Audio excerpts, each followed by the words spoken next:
RCR, la red que comunica y une al Perú. Bien, y ya estamos aquí en nuestra cabina de conducción. Agradecemos la presencia del doctor Omar Chejade, candidato al Congreso de la República en Lima por el partido Alianza para el Progreso, y va con el número 1. Doctor Omar Chejade, buenas tardes. Muchas gracias. Gracias por estar acá con nosotros. Encantadísimo. Hoy es un día especial, doctor. Hoy es el Día de la Policía, una institución bastante golpeada, hay que decirlo, y que se quiere retomar nuevamente la imagen de la policía, y es sobre todo hacer valer este lema, ¿no?, que al policía se le respeta. Y un saludo a toda la Policía Nacional, a la familia policial peruana, que gana poco, pero trabaja grandemente por el país, salvaguardando nuestras fronteras, salvaguardando la seguridad ciudadana, fajándose contra los delincuentes, contra los narcotraficantes. Y es una familia sufrida, pero que tiene una labor patriótica, heroica, ¿no? Sobre todo si contamos que además los emolumentos de un policía dan mucho que desear, son bajos. Lamentablemente los gobiernos, pocos, se han preocupado justamente en tratar de mejorar la calidad de vida de la familia policial. Así que para ellos va mi homenaje el día de hoy y mis saludos por el día justamente de la familia policial, ¿no? Así es, doctor, y sobre todo, como en diversas instituciones hay malos policías, pues, que han desprestigiado un poco esta institución, ¿no? La corrupción que se ha metido en todo sitio. Mira, es verdad, la policía en verdad hace una labor heroica, pero como lamentablemente toda institución, también hay problemas, ¿no? Y la corrupción, digamos, ha sobrellevado a muchas instituciones del país, no solamente al Congreso, al Poder Judicial, o digamos al gobierno, a los ministerios, a las fiscalías, no, también evidentemente sobrepasa también a la institución policial. Por eso yo siempre he dicho que al policía se le respeta, que el policía debe ser un personaje que debe estar bien pagado, bien remunerado, para que solamente se dedique a sus actividades policiales de seguridad ciudadana, de combatir a la delincuencia. Y yo creo que de nosotros llegar al Congreso de la República, vamos a exigir, como siempre lo hemos hecho, al Poder Ejecutivo que evidentemente la policía tenga mejores sueldos, mejores emolumentos. Hasta hace poco había la idea del famoso de 1 por 1, ¿no? Es decir, 24 horas trabajadas y 24 horas, digamos, descansadas de licencia de franco, pero era para que la policía haga otras actividades. El gobierno anterior, no sino el de Humala, eliminó el 24 por 24, que fue una idea de emergencia en la época de Fujimori, pero que lamentablemente se extendió por muchos años. Pero lamentablemente cuando se unifica este criterio de eliminar el 24 por 24 y subirle el sueldo a la policía, lo que se hace es solamente subirle a través de un bono y no directamente al básico. Entonces el policía perdía. Yo he conversado con muchos policías y me han dicho, no, pero yo prefiero 24 por 24 porque ganaba más en los mis días de Franco, ¿no? Entonces ese ha sido el gran problema lamentablemente que ha habido, y yo creo que tienen toda la razón del mundo de que ya está bien que se elimine el 24 por 24, pero que la bonificación adicional sea al básico y no un bono, que además no es recompensable, no es reembolsable, y que además no va a los retirados, solamente a los que están en actividad. Por lo tanto, se convierte esto en un engaña muchacho, ¿no? Así es, bien. Otro tema importante que está en estos momentos en diversas planas de los medios de comunicación, de los diarios, es esta denuncia que ha salido nuevamente contra el presidente de la República, Martín Vizcarra, que se ha archivado en 2 oportunidades cuando él era gobernador de Moquegua por unos pagos que se ha hecho para la construcción de un hospital en la región. El presidente ha dicho que se le puede investigar cuantas veces quiera, si es esta vez no tiene ningún problema. Sin embargo, ¿usted cree que no ha habido una profundización de parte del Ministerio Público para esta investigación, doctor Chejade? Mira, lamentablemente, primero saludar al presidente Vizcarra, que se allena todas las investigaciones, ¿no? Yo creo que es importante que cualquier persona pública, y más si ostenta la primera magistratura del país, se aboque a todas las investigaciones, si es el presidente de la República con mayor razón. Sin embargo, sí debemos señalar que es bastante raro que el presidente de la República, incluso ya cuando era ministro de Estado, ministro de Transportes, haya tenido una serie de denuncias que no han sido de alguna manera bien explicadas, ¿no? O sea, digamos, no ha sido una, no han sido dos, no han sido tres. Al presidente Vizcarra se le ha visto comprometido desde el caso Chincheros, con decisiones políticas que lo obligaron incluso a renunciar y tomar una decisión. Lo sorprendente del caso, con el caso Chincheros, la viceministra en ese momento era la señora Fiorella Molinelli, ¿no es cierto? Y Fiorella Molinelli, que tenía supuestamente en ese momento más responsabilidad política que el propio exministro y ahora presidente Vizcarra, no dio las explicaciones del caso, supuestamente tenía más o igual o más responsabilidad que el propio Vizcarra, y cuando Vizcarra, al caer PPK y renunciar, asume la presidencia de la República, lo raro del caso es que la señora Molinelli es premiada, ¿no es cierto?, por el presidente Vizcarra, por su antiguo jefe como ministro, y es designada como presidenta de salud. Entonces, no vaya a ser que esto de alguna manera se considere pues un chantaje, ¿no? Es decir, a mí no me votas, me recolocas en una función importante del Estado, bien remunerada como presidente de salud, porque si no yo hablo, yo canto, ¿no? Y eso puede suceder también con Edmir Trujillo, que de todas maneras, que en su momento era gerente ahí y trabajaba con él, y ahora... Y fue muy extraño, porque el caso de Trujillo, él, entiendo que dejó el cargo, me parece que incluso fue ministro, dejó de ser ministro, regresó, y todo es bastante raro, ¿no? Es decir, huele como a chantaje, ¿no? Y esos chantajes que aparentemente el presidente de la República habría cedido, tanto de Trujillo como de la señora Molinelli. En todo caso, no solamente esto queda ahí, queda de la empresa que supuestamente él manejaba, proveyéndole de insumos a Oders en su debida oportunidad, y que él dice que no, que lo manejaba su hermano no, aparentemente no declaró a pesar de ser citado en el Congreso de la República, en la Comisión de Fiscalización. Y todo esto la verdad que apesta a pescado podrido, mi querido Lizardo.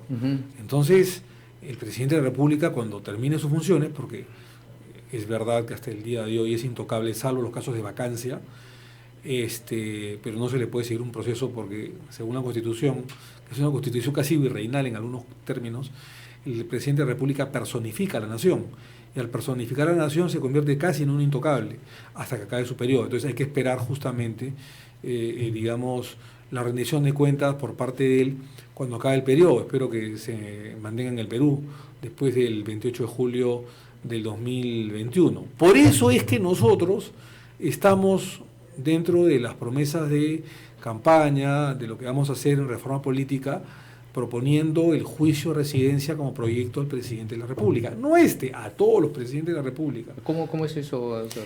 Mira, es una figura que venía es una figura que viene del virreinato, ¿no? El rey de España, cuando decidía terminar las funciones del virrey en el Perú, lo que hacía es lo mantenía en el Perú varios meses, le mandaba un emisario, una especie de comisario, de fiscal, para que el virrey haga un balance de sus funciones y para que este señor no se haya enriquecido durante el mandato que tuvo en el Perú.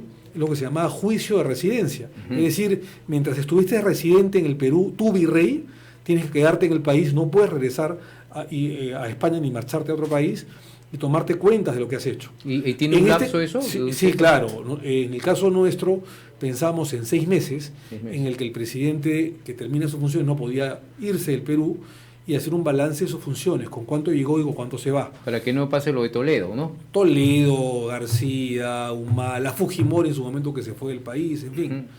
Yo creo que es un tema importante, un tema que se prometió en la campaña de Humala en 2011 y que lamentablemente Humala no cumplió, evidentemente porque estaba comprometido con Odebrecht, ¿no? No le convenía. Son protecciones, bueno, que tiene el presidente, y también hay protecciones, doctor Ochejae, de los parlamentarios, que hemos escuchado muchas propuestas, y es en cuanto a la inmunidad parlamentaria. En el caso de usted, ¿está de acuerdo o que se elimine esta inmunidad? Estoy de acuerdo que se elimine en casi todo, ¿no? O sea, regular la inmunidad parlamentaria, eliminarla parcialmente la inmunidad parlamentaria, pero prácticamente es el 90% de los casos. En el único caso que no se debería eliminar la inmunidad parlamentaria es de manera temporal, solo para los casos de los miembros de la Comisión de Fiscalización, porque los miembros de la Comisión de Fiscalización investigan casos muy importantes de ministros, exministros, jueces, fiscales, miembros del Tribunal Constitucional, directores, alcaldes, gobernadores, regidores. Entonces, si no tiene inmunidad parlamentaria en ese momento cuando está investigando, es fácil que el investigado corrupto, o no corrupto, pero investigado al fin, le interponga una denuncia falsa, ¿no es cierto?, al congresista que no tiene inmunidad parlamentaria para bloquear. O sea que sería mientras pertenezca a la comisión, cada periodo se va... Mientras pertenezca a la comisión o de fiscalización o una comisión ad hoc, debería tener esta inmunidad parlamentaria para no ser bloqueadas las investigaciones, no para beneficiarlo al congresista. No necesariamente un congresista que haya pertenecido a la comisión de fiscalización ya tiene todo ese periodo. No, solamente temporalmente, ¿no? Temporalmente. Mientras dura la investigación. Una vez que termina la investigación se le levanta la inmunidad. Y todo el resto de casos no hay inmunidad parlamentaria para ningún congresista, que es más del 90%. Solamente se regula en esos casos. Te pongo un ejemplo. Fíjate si, por ejemplo, Víctor Andrés García Belaúnde y la comisión ad hoc que investigó a Orellana, que era un todopoderoso por el dinero que tenía mal habido, no hubiera tenido inmunidad parlamentaria. ¿Tú te imaginas que en ese momento el señor Orellana le hubiera interpuesto a Víctor Andrés García Belaúnde y a toda la comisión ad hoc que investigaba el caso Orellana una serie de denuncias falsas? Hubiera detenido la investigación y probablemente el día de hoy Orellana estuviera libre. Pero no fue así. La inmunidad parlamentaria para esos casos específicos sirvió. Es verdad que en el 90% se debe eliminar, porque lamentablemente la inmunidad parlamentaria se ha convertido en impunidad parlamentaria. Mal utilizada, mejor dicho, ¿no? Mal utilizada, digamos, se bloquea una serie... Se degeneró y entra en una serie de componendas por debajo de la mesa entre varias bancadas, ¿no? Y finalmente, ¿qué le parece a tantas propuestas, no sé si comparte usted, en cuanto a las remuneraciones que tienen los congresistas? Bajar el sueldo. ¿Eso tiene algo que ver? ¿Significaría para...? Mira, nosotros como bancada no tenemos ningún problema en bajarnos el sueldo, pero lo que queremos es que haya una reestructuración de los sueldos de la administración pública. Porque así como que se le quiere bajar, y está bien, el sueldo del congresista de la República, con mayor razón, se le debería bajar el sueldo a los ministros de Estado que ganan el doble del congresista. Un congresista total gana aproximadamente 16.000 soles mensuales. Muchos piensan que ganan 30, 40, pero la verdad yo he sido parlamentario, se gana 16.000 soles mensuales. No digo que esté mal o esté bien, simplemente estoy diciendo algo objetivo. Pero el ministro gana 30.000 soles. El miembro del Tribunal Constitucional gana cerca de 40.000 soles. El del BCR gana como 60.000 soles. Entonces, y nadie dice nada por el ministro, por el miembro del BCR, por el presidente del BCR, por los miembros de la Corte Suprema, absolutamente nada, que ganan mucho más del doble o el triple. ¿Quién debe regir el sueldo? ¿El presidente de la República en base a esa jerarquía? Lo que pasa es que en la Constitución hay una jerarquía constitucional, va la redundancia. En el primero está el presidente de la República, que es el que debe ganar más, y no es el que gana más, es que gana igual que un parlamentario. Luego está el congresista de la República, y de ahí para abajo viene el ministro, los miembros del TC, los miembros de la Corte Suprema, etcétera, o los miembros del SR. Pero todo está mal hecho. ¿Y quién cambió esa escala? Mira, hubo varios parches, pero lamentablemente quien metió la pata en esto fue el expresidente finado Alan García, ¿no? Que por un tema de populismo empezó a recortar sueldos. A unos sí y a otros no. Empezó a degenerarse el tema de la administración pública por populismo. Entonces, de acuerdo que se baje el sueldo al parlamentario, no tengo ningún problema. Pero debe reestructurarse todos los sueldos de la administración pública porque hay, repito, sueldos de otros funcionarios públicos de menor escala que ganan 2 o 3 veces más que el congresista. Ahora, doctor Echejade, un funcionario público no debe ganar más que el presidente de la República. Pero eso está clarísimo, ¿no? Pero no es ¿En qué país un ministro, un director o un viceministro gana más que el presidente de la República? El viceministro gana más que el presidente de la República. El presidente gana 16.000 soles. El viceministro está alrededor de 23.000 o 24.000 soles. Entonces, ¿de qué estamos hablando? No un ministro, un viceministro. Increíble, ¿no? Increíble. ¿No? Entonces, claro, lo que vamos a hacer nosotros es que se reestructure a través del Ministerio de Economía y Finanzas todos los sueldos de la administración pública. Obviamente para abajo, ¿no? Claro. No para arriba, para tratar de minimizar costos. Pero no hay que agarrarla solamente con piñata al Congreso, cuando hay otros que tienen peor rabo de paja, como ministros, viceministros, miembros del Tribunal Constitucional, miembros del BCR. Pregúntenle al señor Velarde, que es un buen técnico, Julio Velarde, el presidente del BCR, ¿cuánto gana? Me parece que está alrededor de los 60.000 soles. ¿Cuánto gana el Contralor? ¿Cuánto gana el Defensor del Pueblo? 2, 3 veces más que el congresista de la República. Y nadie dice nada. Sí, lo que pasa es que había siempre una fijación en lo que sucede en el Congreso de la República, ¿no? Porque a raíz de los sueldos también, las canastas, recuerde que ha habido mucha crítica en el Congreso, pero nadie ve cómo son esas canastitas si del tú te BCR. fijas cuáles son las canastas del BCR, de la Superintendencia de Banca y Seguros, no solamente del superintendente, sino de cualquier funcionario. Es una canasta que le dobla o triplica al propio congresista de la República. Lo que pasa es que el Parlamento siempre es la piñata, a veces con razón, a veces sin razón. Así es. Pero yo creo que se debe reestructurar todos los sueldos del Estado. Bien, interesante esa propuesta, doctor. Ahora, en estas últimas semanas han sido protagonistas nuevamente los fiscales del caso Lavallato. En primer lugar, buscaron que se desestime esta decisión del Tribunal Constitucional del caso de Keiko, que ya lo conocemos. Y ahora el fiscal José Domingo Pérez está citando incluso al magistrado José Luis Sardón por el caso Odebrecht. ¿Usted qué le parece esta actuación que están teniendo estos fiscales? Mira, a mí, en verdad, no me ha gustado mucho la decisión del Tribunal Constitucional, ¿ya? Creo que ha sido muy criticada por la población y por la ciudadanía, y me auno a esa crítica, porque hay un choque de poderes entre el Tribunal Constitucional y el Poder Judicial. Y el Tribunal Constitucional hace muchos años cree ser más que el Poder Judicial y que la Corte Suprema, y creen ser ellos los interpretadores de la Constitución y las leyes. Muy bien. Dicho esto, también hay que decir cómo se eligen a los miembros del Tribunal Constitucional. Las sentencias de determinados políticos fuertes, emblemáticos, son sentencias del TC políticas. Porque ¿cómo te explicas, señor Lizardo, que la vista de la causa se ha adelantado para Keiko, pero para el ciudadano de a pie sigue esperando las calendas griegas? O sea, fíjate el desparpajo del señor Blume, lo digo con todo respeto, del hasta ahora presidente del Tribunal Constitucional, que dijo que como el caso Keiko era un caso emblemático, iban a adelantar, iban a acelerar la vista de la causa. Incluso él, que estaba enfermo, tuvo que ir nuevamente. Sí, no, se recuperó rápidamente. Entonces, pero para el ciudadano de a pie, que esperen un año para la vista de la causa. Pero para Keiko, a los 2 meses. La justicia es igual para todos. La justicia es igual para todos. Ya. Si eso es así, quiere decir que hay un tratamiento desigual, contrario a la ley, ya para el tema Keiko, para el tema Humala, Heredia, etcétera, etcétera, todos los que pasen en vista de la causa en última instancia en el recurso agrario constitucional. Dicho esto, también debo decir de que los miembros del TC son nombrados por el Congreso Unicameral, un Congreso Unicameral que ha fracasado además, y donde es una especie de repartija, no porque la bancada quiera que haya repartija, sino porque la propia Constitución te lo dice. Lo establece así, ¿no? Lo establece así, ¿no? Entonces, y te da a entender de alguna manera que se tienen que poner de acuerdo las bancadas, porque como son 87 votos, 2/3 para elegir a los miembros del TC, entonces te tienen que poner de acuerdo por número de bancadas y por cantidad de miembros de bancada. Por lo tanto, es el famoso, más que de repartija, un coteo. A ti te corresponde meter 2, a ti 2, y claro, cuando las bancadas políticamente ponen a sus propios miembros del TC, hay una retribución cuando tienen problemas los jefes o líderes de esas bancadas o miembros de esas bancadas. La señora Keiko Fujimori metió 2 miembros del TC, Ollanta metió 2 y los demás partidos metieron 1 y 1 y 1. Por eso es que Ollanta y Nadine, a pesar de las reiteradas sentencias del Poder Judicial, reiteraron en el Poder Judicial su prisión preventiva, pero cuando pasó al Tribunal Constitucional 4-3 salieron libres. Igual ha sucedido a Keiko.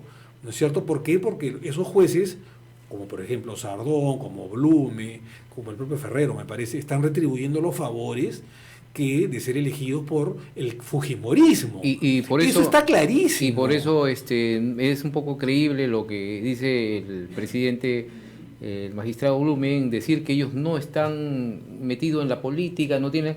Está claro, como usted lo dice, ¿no?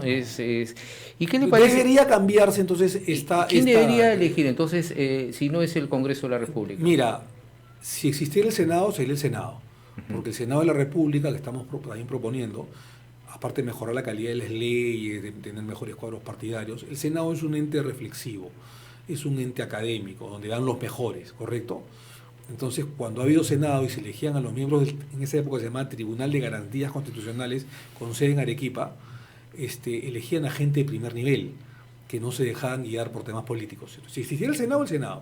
Pero si no hay Senado, habría que tener una forma mixta en que no solo el Congreso de la República elija a los miembros del TC, que dicho sea de paso, la Constitución dice eso es una gestión por 5 años, pero ya tenemos 6 por parte de ellos, pues se los eligió a comienzos del 2014. Y en la anterior gestión en la que estuvimos nosotros, el 2014 tuvimos que cambiar a todos los miembros del TC, porque, o 6 de 7 me parece, porque unos tenían 8 años, otros tenían 9 años en gestión y otros tenían 10. O sea, habían repetido una gestión, una reelección sin haber sido electos, o sea, tácitamente. Entonces, hay problemas porque la cantidad de votos que se te pide son demasiados, 87 votos. Habría que tener una fórmula mixta entre Congreso y otro organismo que pueda elegir a los miembros del TC.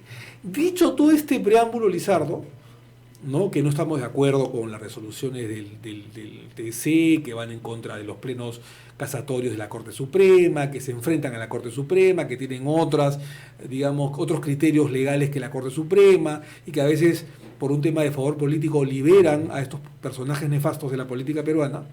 Debo decir también, y para ser justo, que hay que respetar el Estado de Derecho, ¿no?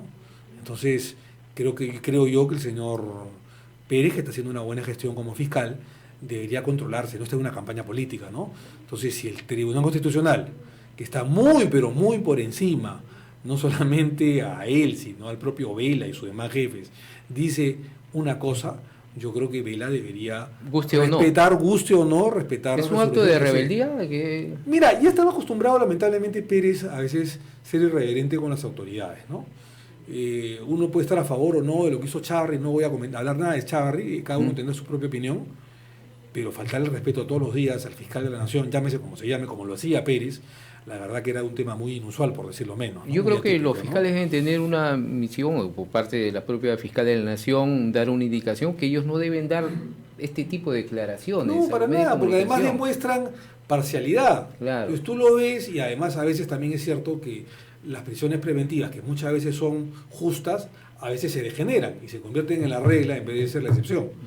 Pero bueno, ese es un tema que ya el Ministerio Público tendrá a través de su fiscal de la Nación, o la fiscal de la Nación, la señora Ábalos, tendrá pues que no solamente evaluar, sino también que conversar con cada uno de ellos, porque si el de arriba no es respetado, si el general no es respetado y el teniente le falta respeto, ¿qué puedes pensar del resto de la infantería, no? Ahora, finalmente, doctor Chejae, ¿qué le parece esta, podemos decir, crisis que tiene el presidente Martín Vizcarra en su gabinete ministerial, ¿no? Porque renunció recientemente la ministra de Salud y ahora, en este caso un poco, no sé si se puede decir, nunca lo hemos visto aquí en nuestro país, el caso del ex ministro ya de Cultura, Francisco Petrosi, en una actitud un poco... Varias cosas, ¿no? Yo he criticado a Vizcarra, algunas cosas he criticado favorablemente a Vizcarra, cosas buenas que ha hecho, el ponerse a favor de la lucha contra la corrupción, digamos, en liderar, digamos, la reforma institucional. Eso creo que eso ha sido lo positivo de Vizcarra. Pero también lo he criticado en otras cosas. Y, por ejemplo, el hecho de tener normalmente un gabinete mediocre, porque lo ha tenido y lo sigue teniendo, deja mucho que desear, porque si un líder, para no ser opacado como el presidente de la República, tiene gente de segundo, tercer nivel, con el respeto que merecen todos los ministros, salvo excepciones de 2 o 3 o 4, quién sabe, la mayor parte de ministros creo que les queda ancha la camiseta. El señor Petrosi es muy buen cantante, es una buena persona, le tengo admiración por su voz, por ahí intentó el tema del Congreso tener, digamos, algunos proyectos de ley importantes para el rubro, de cultura, respetable. Pero también tuvo algunas conductas, como por ejemplo, renunció a una bancada, se fue a otra que era totalmente distinta, perdió identidad, perdió identificación, y luego que llega al Parlamento, al Consejo Ministerial, al Gabinete Ministerial, empieza a cometer unos errores. Entonces, evidentemente, era ya un personaje, el señor Petrosi, que, con todo respeto lo digo, le quedaba ancha la camiseta de ministro de Cultura. Entonces, porque además no tiene manejo político. Como no tienen manejo político la gran mayoría de ministros, salvo excepciones, del gabinete ministerial de Vizcarra. Entonces, se ha dicho que... era previsible esto, ¿no? Era previsible. Entonces, la forma como se lo sacó a Coya, dejó mucho que desear. Ahora bien, esto es desde una óptica. Desde otra óptica pocas veces veo en el Perú que un ministro por tomar una decisión, ¿no es cierto?, acertada o errada, sea defenestrado al día siguiente, ¿no es cierto? En otros países los ministros toman decisiones, son gerentes, son políticos, son técnicos, son gerentes y toman decisiones. A veces le gusta a unos, a veces no le gusta. Salvo que es un tema escandaloso de corrupción, eso es otra cosa. Claro. Pero si no es un tema de corrupción, como no lo es, los ministros, Acá ha sido un caso, los ministros se mantienen, perdóname, 3, 4 años. acá ha sido un caso mediático, porque hay que decirlo así, el señor Coya seguro tiene muy buenos amigos en los medios de Pero por comunicación. supuesto, entonces, que han por un presionado. tema, mira que te lo estoy criticando y lo he criticado sanamente al señor Petrosi. Pero más allá de la crítica de Petrosi, que le quedó ancha la camiseta, que no fueron las formas de sacarlo, el hecho de que porque toma una decisión y saca un funcionario público de menor jerarquía, se arma todo un desbarajuste, una batahola, y por eso lo obligan a renunciar al ministro Petrosi. O sea, ya los ministros no tienen autonomía para sacar de alguna manera a determinados personajes. O tomar su decisión. Porque además te voy a decir una cosa, mi querido Lizardo, son puestos de confianza, ¿no es cierto? O sea, digamos, a lo mejor la cara de Coya no le gustó pues al señor Petrosi, ¿no es cierto? No es una buena razón, pero en los ministerios se manejan los cargos de menor jerarquía, asesores, viceministros, directores, etcétera, por confianza. Entonces, si a Petrosi si el señor Coya no tenía la confianza del ministro, sin expresión de causa pudo sacarlo, como pasa esto en Chile, en Colombia, en Argentina, en Uruguay, en los Estados Unidos, y no pasa nada, ¿no es cierto? Y al final de cuentas quedará pues en la crítica del que ha sido despedido y en la conciencia del que lo ha despedido, que en el caso del ministro, pero su cartera y su gestión continúa. Mañana más tarde habrá un despido, de repente, de un funcionario, un director del Ministerio de Economía o del Ministerio de Justicia. Al otro no le gustó ese despido, va a la prensa y al final el ministro tiene que renunciar. O sea, esto solamente pasa en el Perú. ¿Y eso por qué sucede? Porque falta liderazgo en el jefe de Estado. Exacto. El jefe de Estado ha debido salir respaldando al ministro. Apoyo, así ¿no? es. Porque él salió y la verdad que no se sabía si... Pues, yo respaldo al señor Coya, pero también respaldo al nuevo presidente, al señor Respaldas Guzmán. a uno, respaldas a otro. Claro, no hay una decisión. Entonces, eso es titubeo, esto es falta de muñeca, esto es falta de liderazgo del presidente de la República. En estos casos, debería haber respaldado al ministro de Justicia. No con eso lo vas a criticar a Coya, no. Claro. Dice, bueno, el señor Coya tiene sus razones, la respetamos, pero mi ministro es mi ministro. Entonces, todos los ministros ahora quedan advertidos que no pueden sacar a nadie. Sí. Porque si no, el otro se victimiza, sale, va, tiene medios de prensa, como tú dices, amigos, hacen añicos al ministro y el ministro tiene que salir a denunciar. Ahora, si fuera un tema de corrupción del ministro es otra cosa, ¿no? Claro, algo... Si fuera pues una metida de pata gigantesca que te ocasiona pues la guerra con un vecino país, bueno, eso es otra cosa, pues, ¿no? Si sucede una hecatombe por una decisión torpe del ministro, eso es otra cosa. Pero el hecho de sacar un funcionario que es de confianza... Mira, yo he sido procurador anticorrupción. He pasado 3, 4 ministros, felizmente que nadie me quitó la confianza.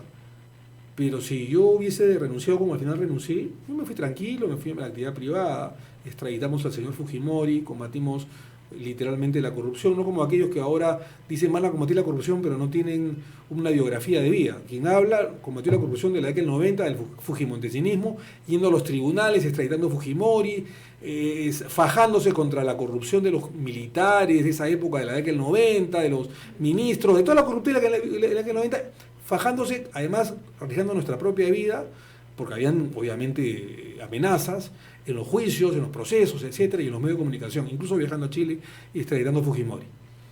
Y después nos fuimos, y después nos dimos cuenta que el gobierno del expresidente García no nos quería porque había un pacto tácito en el Congreso, una alianza entre el fujimorismo y el aprismo para tener mayoría y poder seguir gobernando. Cuando nosotros nos dimos cuenta, yo renuncié, me fui, yo no hice mayor escándalo, me fui a la actividad privada. Y no por eso la volaron a la ministra de Justicia, que en ese momento era Rosario Fernández, ¿no es cierto? Bueno, con todo lo que yo he criticado a García, incluyendo su suicidio, que lo lamentamos por supuesto, debo reconocer que García en esa época tenía por lo menos muñeca y tenía liderazgo. Claro. Pero no, vemos acá al señor Vizcarra, muy dudativo, tiembla porque el señor Coya sale a hacer un poco de bulla y decir que todo lo que ya todo el mundo conoce, ¿no? Que el señor Petrosi de repente le queda ancha la camiseta de ministro. Pero entonces, ¿para qué lo puso de ministro, no?